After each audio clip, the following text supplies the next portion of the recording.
Uju binonim kikwedish nakas kikanong donjaba nishnabe kwainina Mijika Dodem. My name is Early Morning Thunder Woman, also known as Samantha Elijah. I am from the Kettle and Stony Point First Nation in Ontario. I am a Anishinaabe Kwe. I'm a matriarch of my family, and I'm from the Turtle Clan. I'm a graduate of the 2011 Iwiko cohort. And I would love to be on this panel.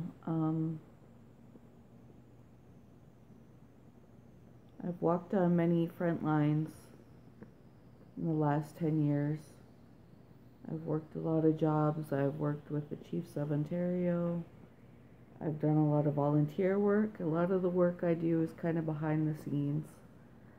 I have not been on any headlines, simply for the fact that I felt like I had to do something to deserve to be seen and heard. I felt like I needed to be credible. And a lot of the colonial impacts that we have is all about Indigenous people proving ourselves over and over. You know, we get an education and all of a sudden now you need a BA to be credible. All of a sudden you need a master's. So, you know, every time we get somewhere, the bar shifts. And then, you know, we get something like the Truth and Reconciliation Papers signed. And then all of a sudden it's like, oh, well, now you got to implement it yourselves. Or all the monies flow to institutions that don't serve Native people. And then there's the fact of, okay, do I speak the truth? Or do I say something nice so that people will always say, oh, you know, she's a good Native. She doesn't cause any trouble. She follows the rules. We want her to speak on our behalf. Or do I stick to the work I've been doing, which is to be a voice for the people that can't speak on their own behalf because they're so broken down by the impacts they feel every day of racism, of colonial life, of not being seen, not being heard, of knowing that they're just going to get shoved off to some other thing, to be told, oh, I'm sorry, we don't have funding for that. Oh, that's not in our mandate. Oh, we don't have the resources for that.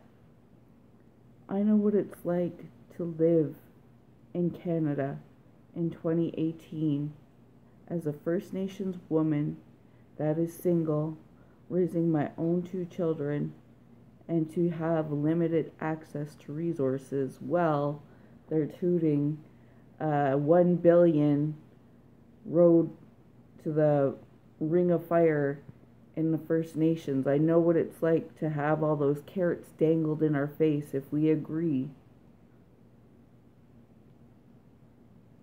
And so do I speak the truth of what I see daily, or do I behave and get an MA and a piece of paper that legitimizes my opinion? Because I know when I went to university, I had to prove everything I said and back it up. So do I be the angry Indian that gets results, or do I be the good educated Native that, you know, speaks proper in order to be seen and heard and understood? Because so far I have not seen that result in any real change. And I can get up and stand up in front of 122 chiefs all across Ontario and tell them, you know what? This is bullshit. That if you are not going to help people and you're not going to implement the things that you promise and you're going to keep standing in the way, then nothing changes. Now, is this going to get me a seat? I don't know. Because I know it's not anything that you want to hear. I know that it's nothing that we want to say. We all want something external to fix. We don't want to fix ourselves. We don't want to admit that we're part of the problem. We want something external to ourselves.